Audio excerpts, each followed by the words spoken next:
good evening. Welcome to Bridging Heaven and Earth. I'd like to welcome you in honor of my co-host Wistancia and the crew and the staff of KCTV. We're really proud to be able to come here and share an hour with you. And actually it's rebroadcast on Saturday, so maybe 2 hours with you if you want to watch it twice. Tonight we really have an interesting show. We have as our guest Robert Williams, who I just met for the first time this afternoon, but is a very interesting person. He's, I guess I would say he's been a spiritual seeker from very early on in his life. I mean, I read a biography of his, and as I said to him when I first saw him today, it's like, I read this thing and he did so many things, and he studied with so many people and had so many incredible experiences and went off in the woods for 7 years without speaking. I said that just reading the biography exhausted me, and I had to go sit down after I read it. But he has some incredible experiences and a lot of stories and information that he shared with me and Wistancia this afternoon, and I'm sure he would love to share with you tonight. And we also have some interesting videos. And the videos have behind them music that our guest Robert has composed. Robert is a healer, and he's a composer and a spiritual seeker and teacher, and it should be really interesting. So as our normal want at this point, we'd like to begin and put a certain vibration, a certain experience to this show. So we'd like to have Wistancia start with a little invocation and lead a prayer. And we hope that, we've heard some of the comments were that, you know, when we lead, actually not a prayer, but a meditation. So we heard that some people find the meditation that they lose interest, but try to go inside in any way you can, or be quiet, or just don't turn away from the set. Just let it happen. Just experience the vibration within you, and then we'll have a really interesting show. So don't let the meditation in any way make you turn on Seinfeld, because it's a repeat anyhow. So here's Wistancia. So welcome. And maybe you can help me welcome our guests, he'll actually be with us in a little while, and our audience. And let's together join heart to heart and welcome those great beings of light who work from the higher dimensions and who work with us. We call forth now for a special blessing from Father, Mother, God to open our hearts, to renew us, to give us the love and the compassion and the healing that we need to continue at this wonderful time in our lives on planet Earth. We call forth for the energies of transformation and ascension to enter us through our crown chakras, to come into our bodies, to change us. We ask for the beautiful energies of this radiant time to come into our organs, to come into our blood, to come into our skin, to come into our cells, into the DNA, so that true transmutation and transformation can take place with our willingness and with our blessing, because it's happening anyway. And we call forth to the archangels, the beloved ones who overlight this earth, asking for more faith from Archangel Michael, asking for the transformation of the violet flame through Lord Zadkiel, asking for the healing from Lord Raphael, asking for the gift of Gabriel, which is resurrecting ourselves. We ask that our old patterns be refreshed with the waters of life, that somehow we are able to let go of that which we have held onto for a very long time, which no longer serves us, that we open up like children to what is forthcoming in this wonderful time. And we call forth and invoke the presence of the Ascended Masters to teach us and guide us and help us at this time and resonate their wonderful divine qualities to us so that we too can become the masters that we actually are. And so we ask to be linked up with what is called our I Am presence, that presence of God that looms above and within each of us. It holds and contains all wisdom and all the love of all of the masters, and it is actually who we are. And we ask to be in alignment with our Christ, our inner Christ, that one, that part of ourselves that knows Source, is already embedded in Source. And so maybe we can just sit back and relax, let the energies come in, allow ourselves to feel them, take a breath. And we surround ourselves with peace, love, and light to create a shield of golden white light around us. And maybe you can close your eyes with me and enter that silent sanctuary within the heart that is already in oneness. And we will enter in for a moment of silence.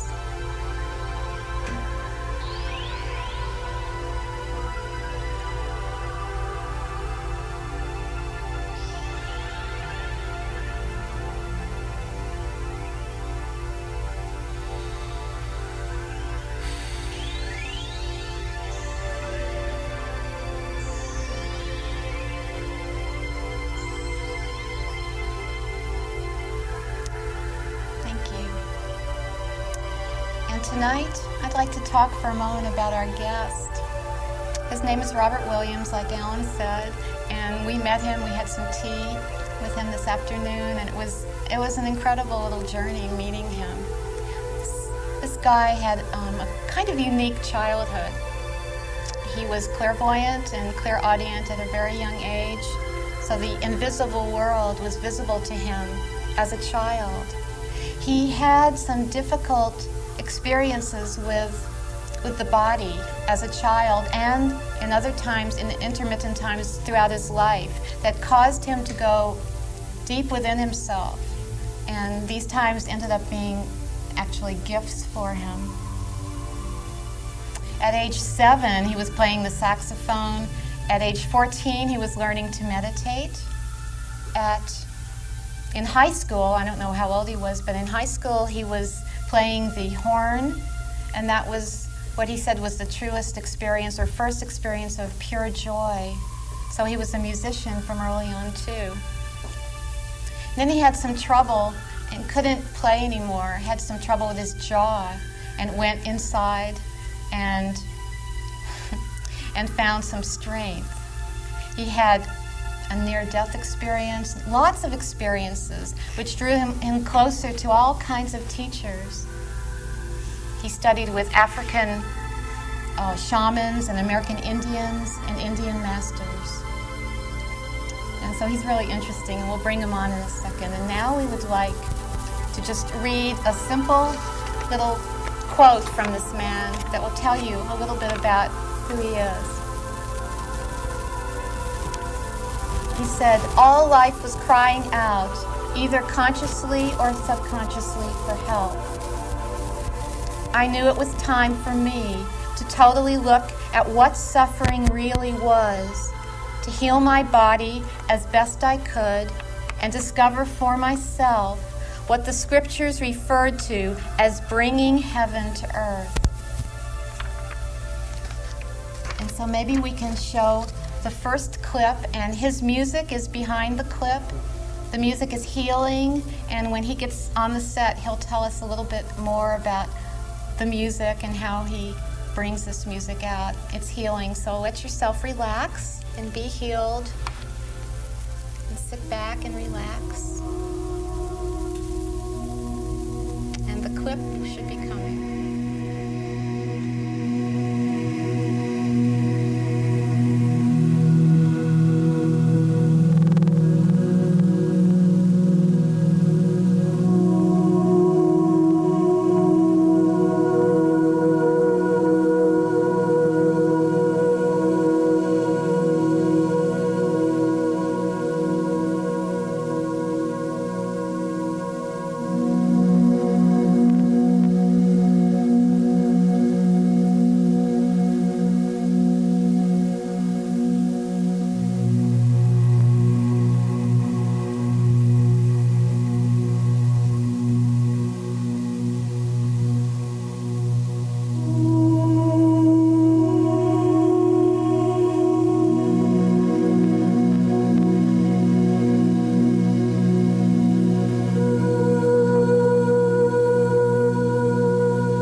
Well, hi again. I hope you liked the clip. I thought it was really beautiful. I saw it in the control room about a week or so ago, and it was really beautiful for me. I really had a beautiful experience.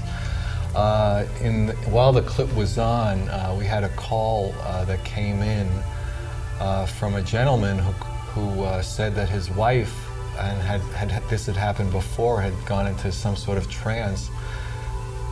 And, you know, I guess it happens, and you know, we certainly hope that whatever it is, I mean, maybe she's having an incredible experience. We certainly hope so, but what would be suggested, I guess, is that you just, you know, get up. If you can get her up and just walk her around, wash her face, have her take her shower, just do earthly things with her. Just bring her back down to earth, and then, you know, we're sure she'll be fine. And actually, Robert has a few things to say. I'll pass it along to him.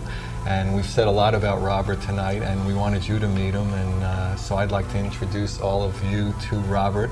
And we're sure he has a lot to tell you. So, Robert? Thank you. It's a pleasure to be here. Hi.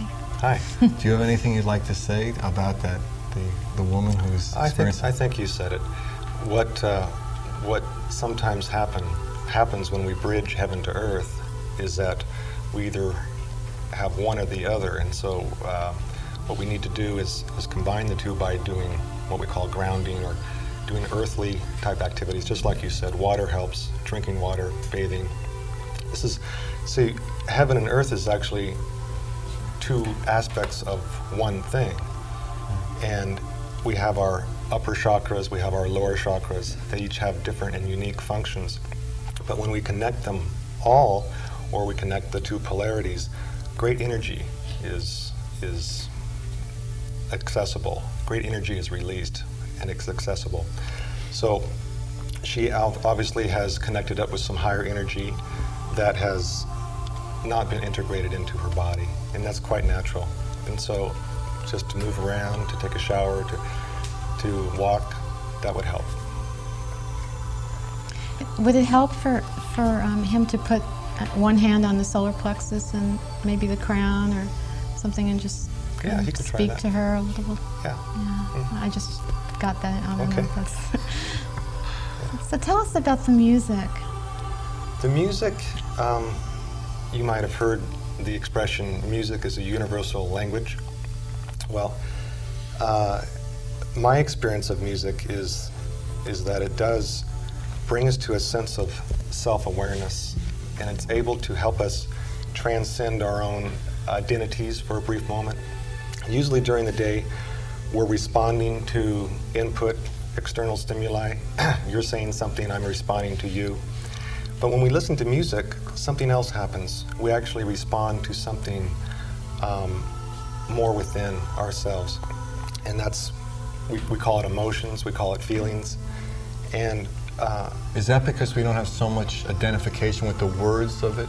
Like when we're talking, there are words, right, and we identify more with it, so we can't like let go into it. We can't surrender in a way. Exactly, exactly. The mind has impressions from the past, and the mind continues to bring up impressions as we communicate verbally. But music somehow transcends that, and we have feelings and we have emotions that might pull up some memory of the past, but often we go deeper. And the music that I've composed really has two aspects to it. One is the audible aspect that we can hear, and it's composed on a synthesizer. And then another aspect is what I call meta-harmonics.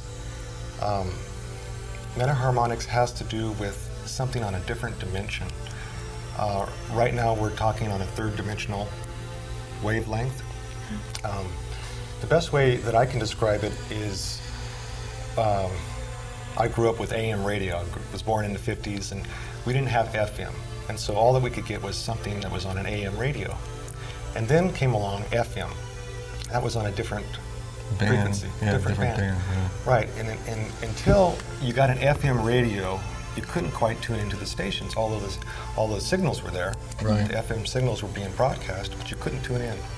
So really what meta-harmonics is all about is the different dimensions of sound. Now, the ear is able to pick up 3-dimensional sound, but the heart is able to pick up 4 through 10-dimensional sound. So, when you say the heart, do you mean the pumping heart, the or actual heart area, or the heart chakra? Right. And it is related to the pumping heart, but it's this energy here. So that's what harmonics is. There are certain geometric proportions in nature that are intrinsic to beauty, and if we look at something beautiful, we might all agree that this is something beautiful. We might agree that a sunset is beautiful, or the way the waves come in. All these things are actually responding to very distinct geometry. And the geometry is mechanics of nature, we can call them. And so I've employed some of those geometric proportions within the music also. Yeah, I thought it was interesting. We had talked this afternoon how this information, because it's always interesting to me, you know, how people get information, whether they read it or they got it through a teacher or in meditation. And Robert has an interesting story, so why don't you, tell the audience about that? Which story is that? The way I understood it, you had this near-death experience, and then the information started. Right. Yeah. What I learned initially from the near-death experience was that we are much greater than what we are usually identified with. So you had like a more of a standard, It was a standard. Go into the tunnel, the light. Tunnel, light, everything. And then, right. Yeah. And then at you the time, came back through the tunnel, back into your body. Then, in that process, I'll tell you, it was quite beautiful. The experience, I wasn't aware of near-death experiences at the time, and this was in 1979, and it wasn't publicized like it is today. Right. There wasn't a whole section in the bookstores on near-death No, I hadn't read anything in it. Right. And so you just had it. But I mean, in hindsight, we can call it a near-death experience. And I was out of the body, and I was looking at my body, and I turned and I saw something quite beautiful and something quite tempting. Oh, you turned away from your body. Right. The awareness turns. Right. Which is an interesting experience in itself, because we usually identify our awareness as something linked up to the brain or to the body. But this was a more refined state of awareness, and I was aware of things around me and within me, and yet I wasn't in my body. But anyway, when I came back into the body, and obviously I did because I am here still, almost. And I saw you drink water this afternoon. Right, I drank a lot of water and walked. But I picked up the tab.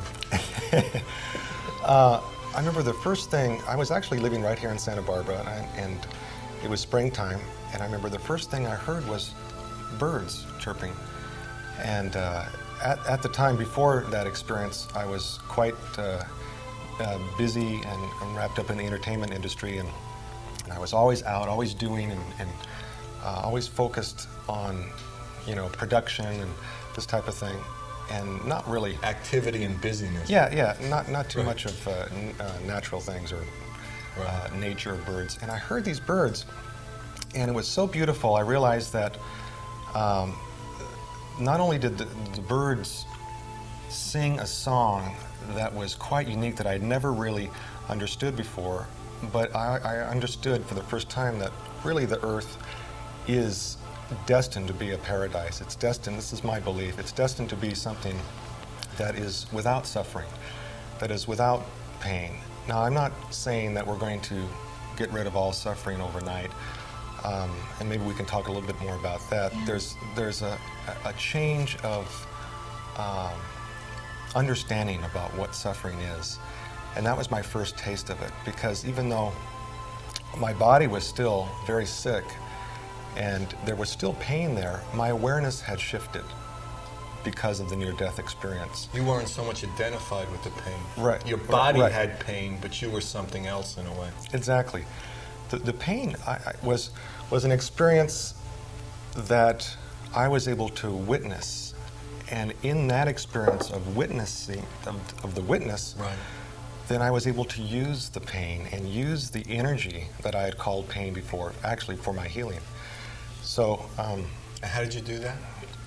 Well, 'cause I think a lot of people probably have physical pain, so if they could figure out a way for it to help them, that'd be good information. It's very simple, but it's not what we've been trained to do.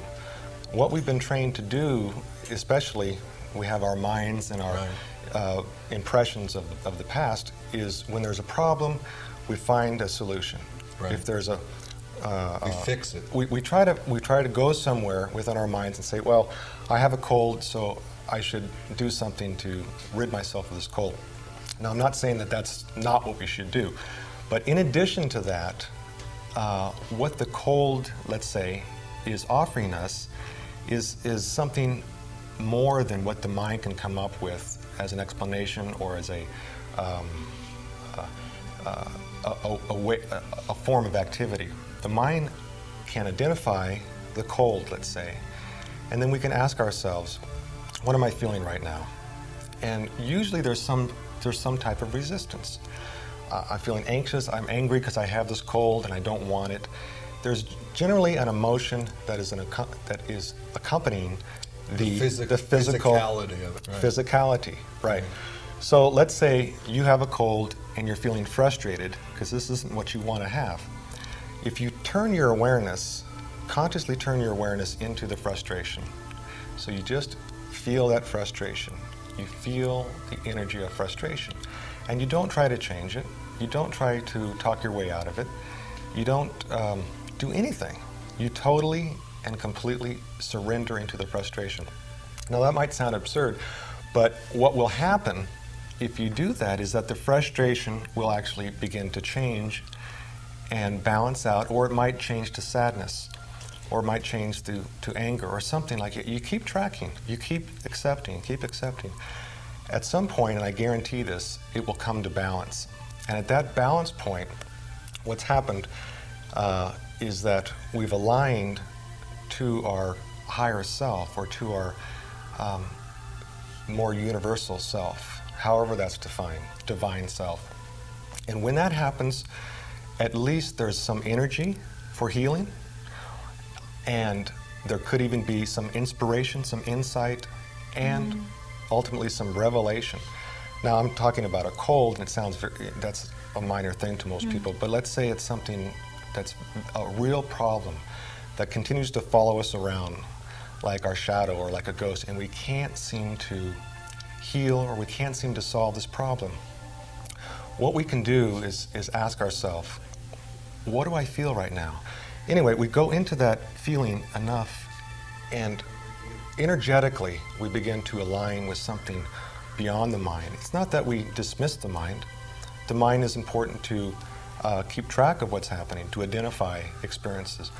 But we reach that point. How do you define the mind? Because I know in spiritual talkings, the mind has different connotations than you mean by it.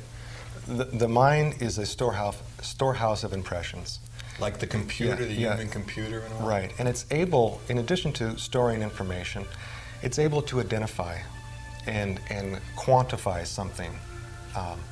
So let's say we look at this for the first time, if we can see this. And if we have never seen this, then the mind will create a file for this, so the next time we look at it, we remember bridging heaven to earth, or...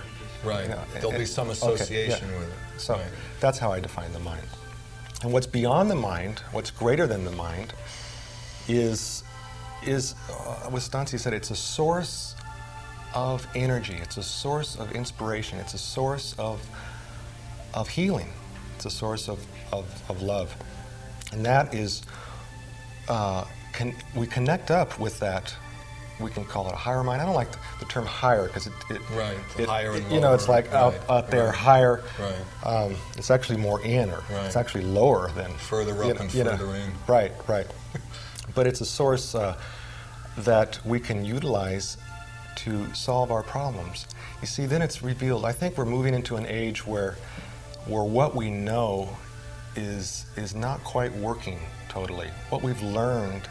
That's why we're seekers. That's why I think most people are asking questions about life or their own experience. And And where are those answers going to come from? In my opinion, well, actually, let me quote Albert Einstein, because I think he's smarter than I am.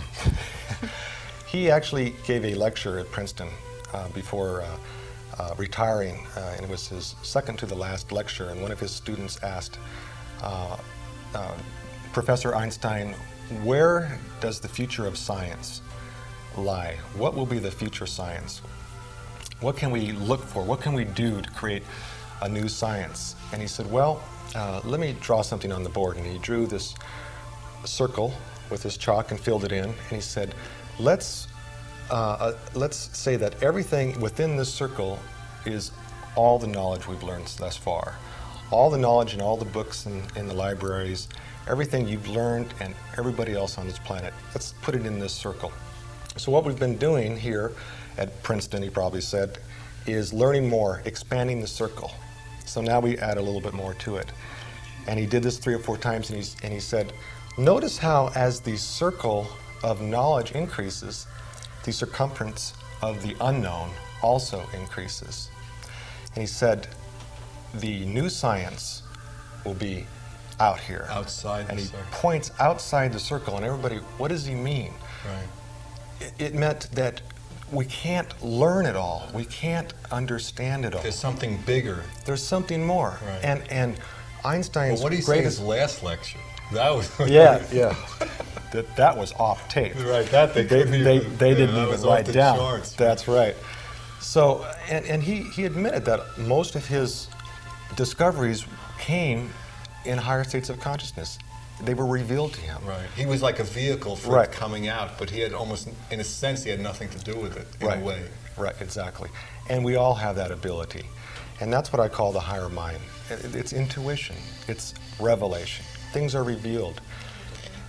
So, Robert, can you, this is really interesting, but there's a little question I have that I just feel like is like gnawing at me, and that is, as a child, when all these things, all these worlds were opening up to you, do you have some advice for parents who have children maybe who are talking about invisible friends? I know a lot of parents kind of squash that whole thing and tell their children that that's not real. How did you deal with this? How were your parents able to, or was it something that you just did at night in your room? Yeah, I was kind of sneaky. Called psychiatric care. I was sneaky, and they did take me to a psychiatrist. Did they? Yeah, they thought you were off your banana. Thank God they didn't find anything that unusual, because they just let me be. So you weren't put on lithium? No, I wasn't put on lithium. Did it help that you had some physical problems when you were small, so that you could, when you were sick, that you could like get into these states of clairvoyance and clairaudience? What I'd like to say is, remember the analogy of the AM and the FM? Mm-hmm. Children are born with more frequencies open. Yeah. Would you say less blockage in a way? Yeah. I think all children are born with clairvoyance and clairaudience. I don't know if you've ever noticed, but sometimes a child will look at you and then around you and up to the left and right. I would say to the parents that to allow their child to have their experience and not discourage it, even if it's an invisible friend or something that sounds really far out and weird. I mean, even if it is something just inside, just a function of their imagination, it's quite healthy to utilize the imagination at an early age. And back to Albert Einstein, he said that was also a key in discovery, is the utilization of imagination. Let me ask you this, do you think like all the technology and all the computer stuff and email, do you think that's helping like children, who are getting onto it really young, helping them, in expanding their FM dial in a way, or more apt to close it down? What is your guess on that? I think it's a indication of the age we're in, called the information age. Some people have called it the information age. And I think it's very important that we're able to receive and transmit information very quickly, because at some point there'll be almost an instantaneous ability to transmit and receive information. The technology is growing to that point. And what that means, when we get to the point where there's not a lag time in information exchange, how will the economies respond to that? Most the economic structure is built in, well, I'm going to send you a certain product and I'm going to receive money, and there's middlemen inside, and there's, you know, there's time delays. And in that time, there's commerce, and there's an economic structure that is the foundation of society. As information becomes more instantaneous and very fast, it's going to challenge the economy and challenge the structure of society. So it's going to have to change. It's Yeah, going to have you to. know, what that means for the individual is that we're going to learn a new way of life. We're already doing that. There's already change everywhere, and where are we going to seek? Where are we going to seek guidance? And it's not going to be, if we trust Albert Einstein, it's not going to be in the libraries. It's not going to be in figuring more things out. It's going to be, what I believe, within ourselves. Absolutely. The awakening. Because there's no information outside that really answers it. Right, right. So I'm all for technology and all for anything that speeds up how we can communicate with each other and how we learn. At some point, if we have all the information we need at our fingertips, and if we are able to exchange goods very easily and quickly, they're talking about a credit, just one card, and you can, you know, and there's a master. Yeah, one phone you can Yeah. take anywhere in the world, and You know, satellites will pick it up. You have one number. And we can talk a lot about that and what's Right. going to happen to the third world countries, but if I can kind of skip on and say that eventually I believe there'll be a change in society that will advocate our own self-awareness and allow us to live a new type of existence on this planet. So I think technology is leading us there. So speaking of technology, we have a clip. We have another clip, and this one is called Comfort of Angels, and it is also to the music of Robert. And so maybe we can just climb back inside of ourselves and listen to it with our hearts and see if we can change.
Welcome back. And welcome back to the woman who had that experience.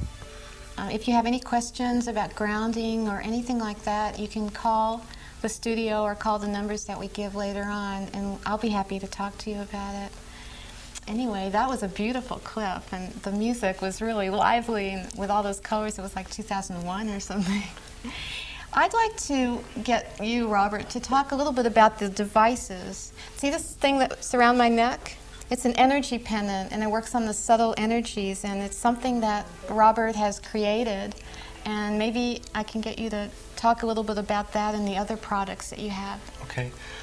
The best way I can describe it is by talking about clarity.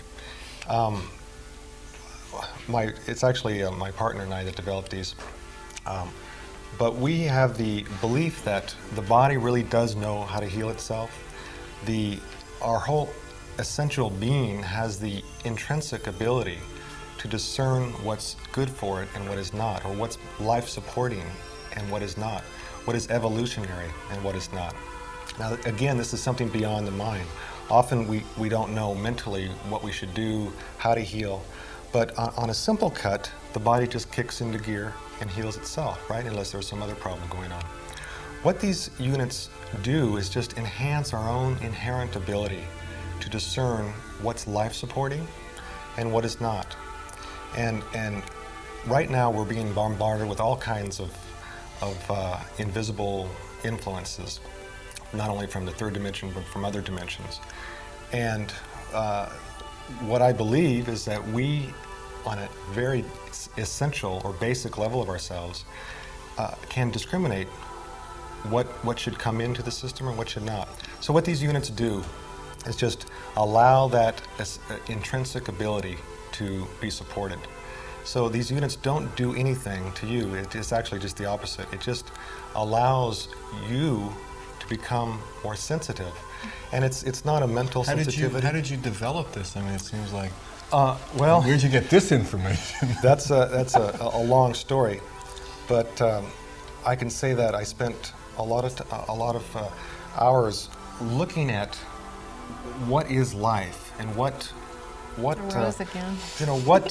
causes certain transitions, and what allows this rose to remain a rose, for a certain length of time, and change. These lights ain't helping it. You know that. There are impulses, or there are aspects of subtle energy. Now, where I got my information was from my own inner experience, but also by talking with several enlightened masters, people that I consider enlightened masters. And there are some secrets that are now being revealed to us slowly but surely that are key to our own evolution. And some of those secrets have to do with it's not so mysterious anymore what the divine is, or what it is in terms of this rose, how it's unfolding, and how our lives are unfolding. Are these devices something that maybe priests and priestesses in Lemuria wore, or in other times were there things like this, and you're bringing back this sort of ancient knowledge? Yeah, I could say there is a lot of ancient wisdom behind the technology, but also modern wisdom. This is for these units were for these times. On a very practical level, these units neutralize the harmful effects of electropollution, which is something that can be measured. And if you're maybe some of the technicians, if they work behind the computers or the equipment for long hours, they get fatigued, or they might get headaches or something. It's been well documented, especially in the last 7 years, that electromagnetic radiation, or the invisible magnetic field coming off of electrical equipment, is not life-supporting. It's not invigorating, and it bogs us down. It creates, at least it creates stress, if not some physical disease. So what these units are doing is allowing a subtle energy to become activated within the subtle energy of the body that we have. We call it the aura, or the influence of our own beingness. So because they're a general tool, and they're not, so they go towards the general human vibration in a way, and they amplify that? Do they balance energy, or they amplify? They amplify that part of the human condition that is supporting life. Now that's a very important distinction, because we have all kinds of influences, and we can, you know, destroy, and we can get sick consciously, and we can do things that are not life supporting. These units are not emitting that kind of subtle vibration. They're not emitting a field that will support something that is not evolutionary. And you see, I can't say for Wistancia what is her highest good right now. I don't know that mentally, but she knows it on some level. And that ability to connect up with her sense of knowingness is what that device, I have one under my shirt, that's why I keep pointing here. They think it's the mic on you.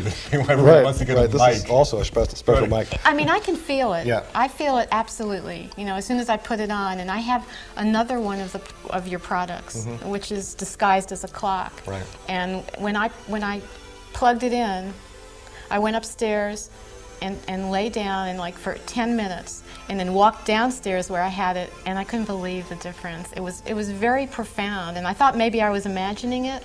And then I spoke to some other people who had used these products. It cleared the room. That's the language I use. Is it clears the room and allows the room to be what it would be without all the appliances, computers, and all those kinds of energies. Exactly. And it's really conducive to meditation and these sorts of things.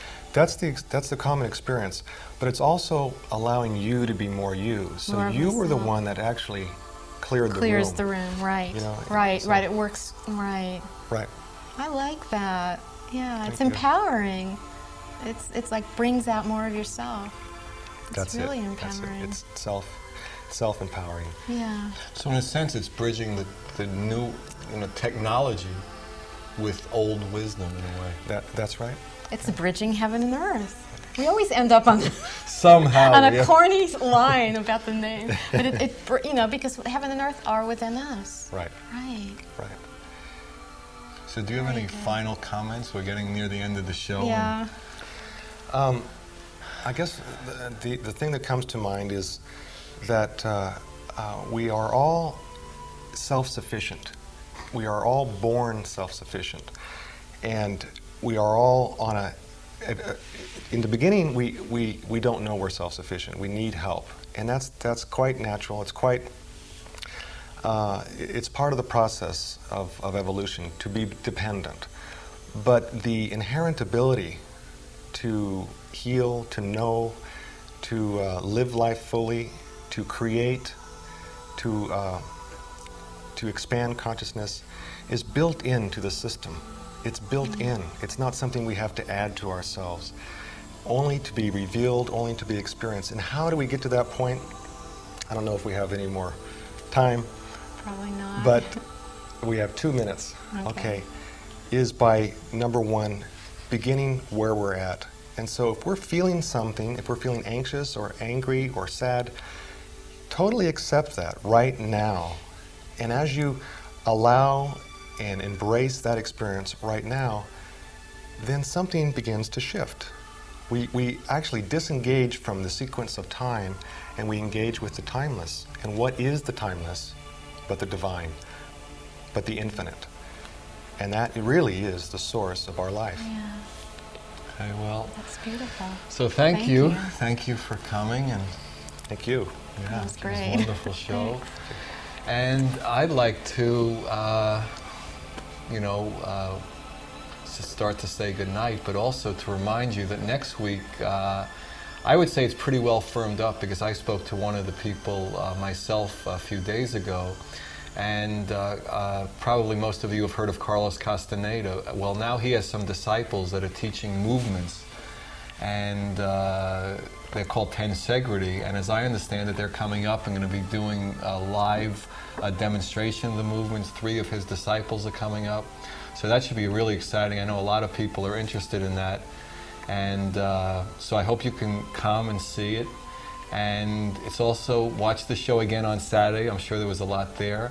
I would just like to end with a prayer for a second to guide us and protect us, to open our hearts. and to bring more love to us and to let us experience the power and the glory that we are. So thank you and good night.